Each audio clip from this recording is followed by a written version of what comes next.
अनिल जी बताएं सर, कौन सा शेयर है आज? PTC India, made in India share भी इसलिए कह सकते हैं कि सरकारी कंपनी है, और जी। इस कंपनी में दो चीजों का मिश्रण है जो आजकल बड़े फ्लेवर में है, except last 2 days. Last 2 days भी नहीं, परसों। एक ये पीएसयू कंपनी PSU है और दूसरी पावर कंपनी है। पीटीसी इंडिया 213 रुपए पर ये ट्रेड करने वाली कंपनी। यहाँ पर पहले टारगेट दे देता हूँ, 300 रुपए और 400 रुपए के दो टारगेट आपको लेकर चलने हैं, और 1 से 2 साल के लिए निवेश करना है, और हर एक 5% की डिप पर सिप करनी है। 5% की गिरावट आए तो आपको और खरीदना है, ये क्लियर कट है। 213 पर है, समझिए 10, 12, 15 रुपए घट गया, 200 रुपए और ले लीजिए। ऐसा करके आप थोड़ा थोड़ा थोड़ा इन्वेस्टमेंट करते रहिए। लीडिंग पावर ट्रेडिंग कंपनी है, पीएसयू स्पेस से है। पावर की डिमांड बहुत स्ट्रांग है, जबरदस्त है, और अगले 6 साल तक पावर की डिमांड 10% से ग्रो होने की उम्मीद है। हम उम्मीद करेंगे कंपनी 15% से ग्रो करेगी, पावर की डिमांड के सामने आउटपेस करेगी।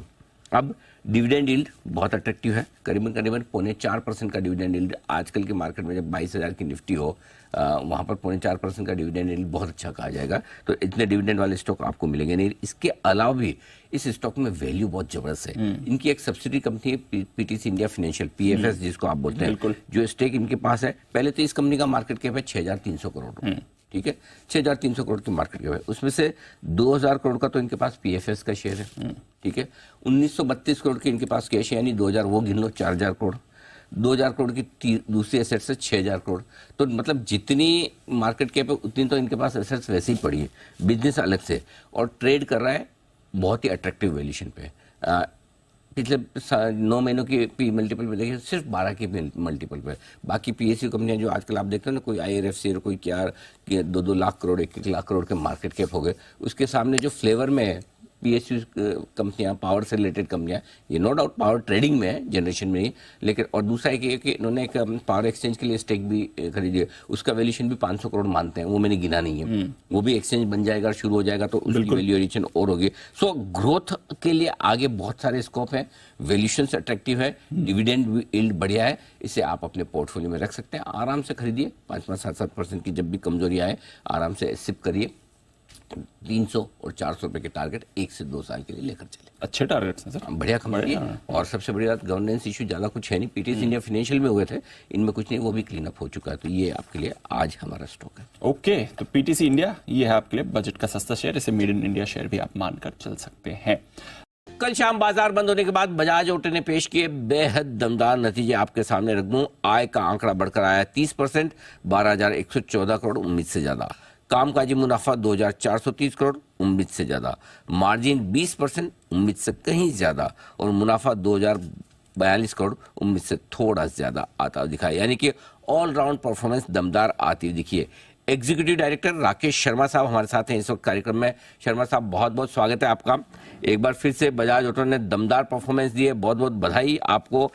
लगातार तीसरी तिमाही है जब बजाज ऑटो ने मुनाफे और आय दोनों में नया रिकॉर्ड बनाया है। बताएं सर, ये कमाल कैसे किया है?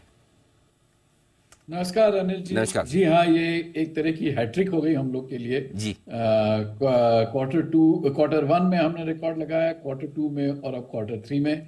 और सबसे बड़ी हम लोग के लिए खुशी की बात यह है कि पहली बार बजाज ऑटो ने तिमाही में 2,000 करोड़ का माइलस्टोन क्रॉस किया है प्रॉफिट आफ्टर टैक्स में। इसके पीछे, इन रिजल्ट्स के पीछे सबसे बड़ा जो स्विंग फैक्टर है वो हमारा डोमेस्टिक मोटरसाइकिल्स और डोमेस्टिक 3 व्हीलर बिजनेस को लेके है। आप तो जानते ही हैं कि एक्सपोर्ट बिजनेस, क्योंकि बाहर की जो आर्थिक व्यवस्था है पर्टिकुलरली इमर्जिंग मार्केट्स में काफी कमजोर है, तो ये रिजल्ट्स जो हैं उस कमजोर अवस्था को मद्देनजर रखते हुए और भी हम लोग को खुशी देते हैं। तो डोमेस्टिक मोटरसाइकिल और डोमेस्टिक 3 व्हीलर के बलबूते पे ये 3 क्वार्टर्स में काफी स्विंग आया है। पिछले 2-3 साल से हम लोगों का फोकस है मोटरसाइकिल में इंडस्ट्री के टॉप हाफ पर, मतलब 125 सीसी के ऊपर के मार्केट में। इसमें दोनों वॉल्यूम मिलता है और प्रॉफिट भी मिलता है। जो 100 सीसी का सेगमेंट है उसमें काफी प्रेशर रहता है प्राइसिंग के ऊपर और देयरफॉर प्रॉफिट के ऊपर। तो वो जिस तरह से कहते हैं कि एक तरह की रेड ओशन है वो, और ऊपर का हाफ जो है वो ब्लू ओशन है।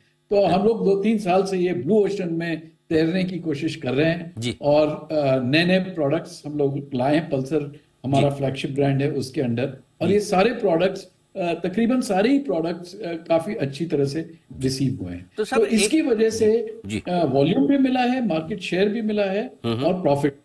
हम्म, दूसरी तरफ डोमेस्टिक थ्री व्हीलर का बिजनेस अब हर महीने 40,000 करीब करीब यूनिट्स कर रहा है। और उसमें भी हमारा सीएनजी में 85% मार्केट शेयर हो गया है। ये ओके जो सेगमेंट है ये बहुत प्रॉफिटेबल है हमारे लिए, और इसने भी फिर एक अच्छा स्विंग पैदा किया है। तीसरी बात यह है कि जो एक्सपोर्ट बिजनेस है, हालांकि एक्सपोर्ट बिजनेस जो हमारा पीक परफॉर्मेंस होता था उससे डाउन है, और लेकिन वॉल्यूम में डाउन है।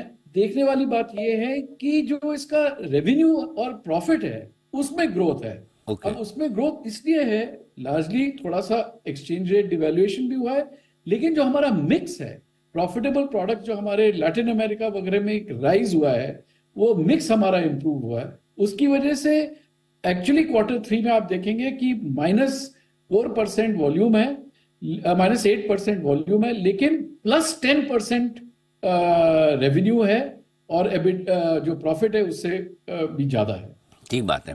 तो जबरदस्त परफॉर्मेंस ऑलराउंड आती दिख रही है। सर आपने कहा कि प्रीमियम बाइक्स में आपको अच्छे मार्जिन मिलते हैं, 100 सीसी वाली बाइक में थोड़े से प्राइसिंग प्रेशर रहता है, कंपटीशन है।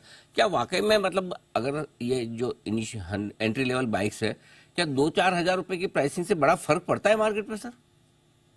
तो जबरदस्त फर्क पड़ता है। अच्छा क्योंकि आपको मैं बताऊं कि जो एवरेज कस्टमर है उसकी मंथली आय 40,000 रुपए पर मंथ है, और जो एंट्री लेवल कस्टमर है कई बार तो उसकी आय इससे भी कम है। हम्म। तो 1-2 हजार रुपए काफी मायने रखता है कस्टमर्स के लिए। और हमने देखा है जब भी ऐसा एडजस्ट करो तो हमको वॉल्यूम जरूर मिलता है, हम्म। लेकिन फिर उससे तो प्रॉफिट में क्षति पहुंचती है ठीक और बात है। स्विंग पैदा होता है। ठीक तो बात। काफी प्राइस सेंसिटिव सेगमेंट है ये।